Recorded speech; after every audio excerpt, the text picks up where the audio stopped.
Hello मेरे प्यारे दोस्तों, आप सभी लोगों का एसएस कोचिंग क्लासेज बाय संतोष सर में आपका स्वागत है।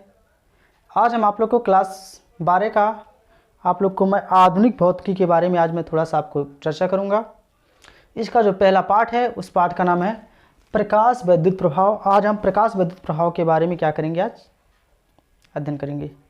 तो प्रकाश वैद्युत प्रभाव के अध्ययन करने से पहले आप लोग एक थोड़ा सा टॉपिक है धातु और अधातु के बारे में आप जान जाइए। देखिए, धातु किसे कहते हैं जिसमें वैद्युत धारा प्रवाहित की जा सकते हैं, उन्हें हम धातु कहते हैं।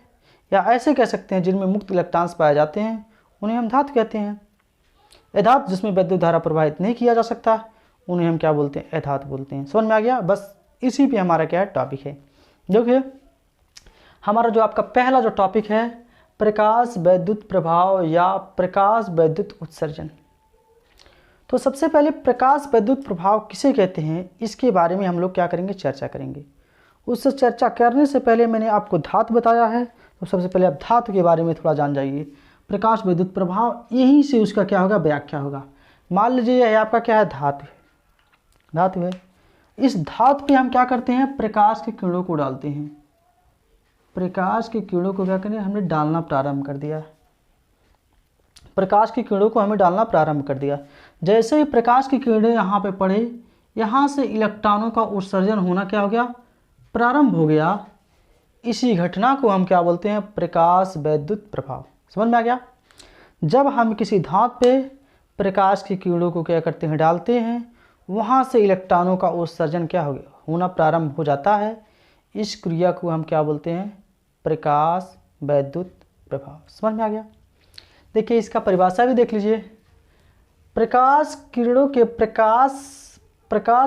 प्रभाव से धातु से इलेक्ट्रॉन के उत्सर्जन की घटना को प्रकाश वैद्युत प्रभाव कहते हैं।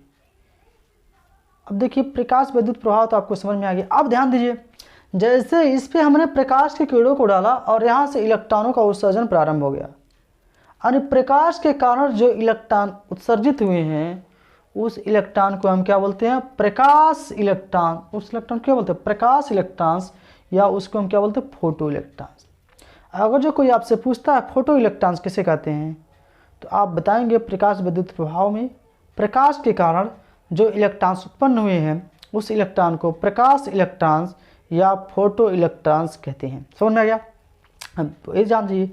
अरे भाई, जब प्रकाश के कारण इलेक्ट्रॉन उत्सर्जित हुए तो आपको पता है अगर जो इलेक्ट्रॉन चलेंगे या इलेक्ट्रॉन्स दौड़ेंगे तो क्या होगा, जब इलेक्ट्रॉन्स चलते हैं तो वैद्युत धारा बहना प्रारंभ हो जाता है। यानी ये प्रकाश के कारण इलेक्ट्रॉन्स क्या हो गए, उत्पन्न हुए हैं। जो प्रकाश के कारण उत्पन्न हुए हैं उस इलेक्ट्रॉन, उससे हम क्या बोलेंगे, प्रकाश धारा बोलेंगे। क्या बोलेंगे, प्रकाश। यानी ये प्रकाश इलेक्ट्रॉन्स के कारण उत्पन्न हुआ है, इसीलिए उनका नाम क्या है, प्रकाश धारा। समझ में आ गया?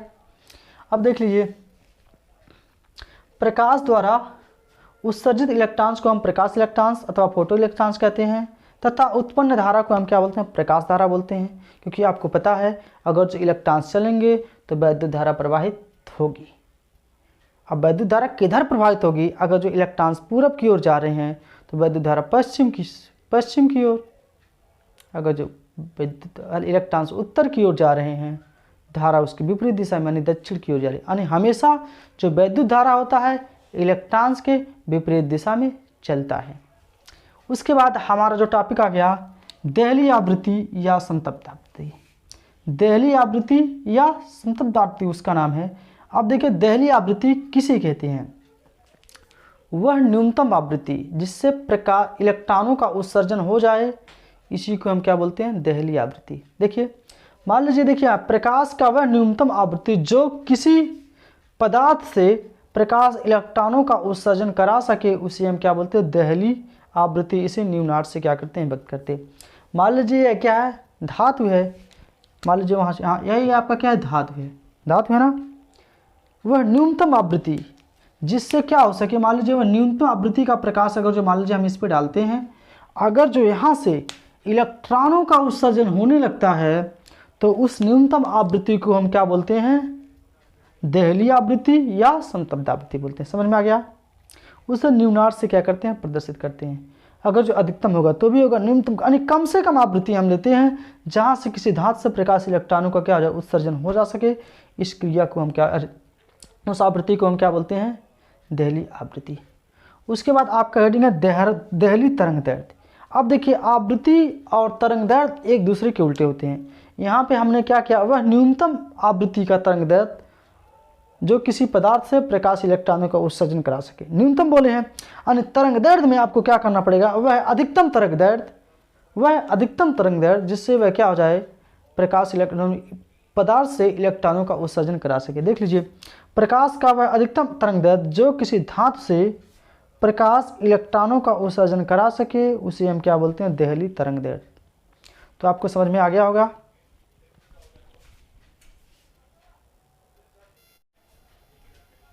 आप लोग इसको उतार सकते हैं।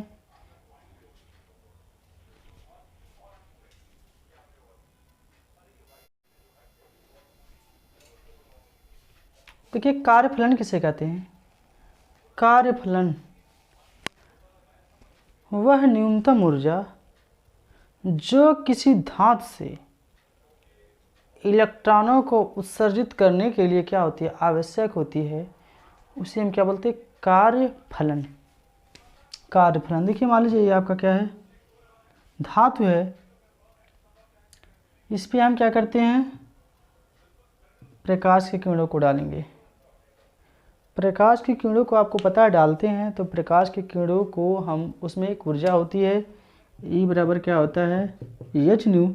इसको आपको आगे बताया जाएगा, फिर भी आप ऐसे समझ जाइए, वह न्यूनतम ऊर्जा जो किसी धातु से प्रकाश इलेक्ट्रॉन उत्सर्जित करने के लिए क्या होता है, आवश्यक होता है, उस धातु का क्या कहलाता है, कार्यफलन कहलाता है। इसे ओमेगा नॉट से क्या करते हैं, व्यक्त करते हैं।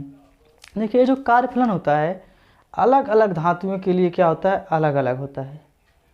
अलग अलग धातुओं के लिए लोहे के लिए अलग होगा, तांबे के लिए अलग होगा, सोना के लिए अलग होगा, चांदी के लिए क्या होगा, अलग अलग। और यह जो कार्यफलन होता है आपका क्या होता है, पदार्थिक गुण होता है।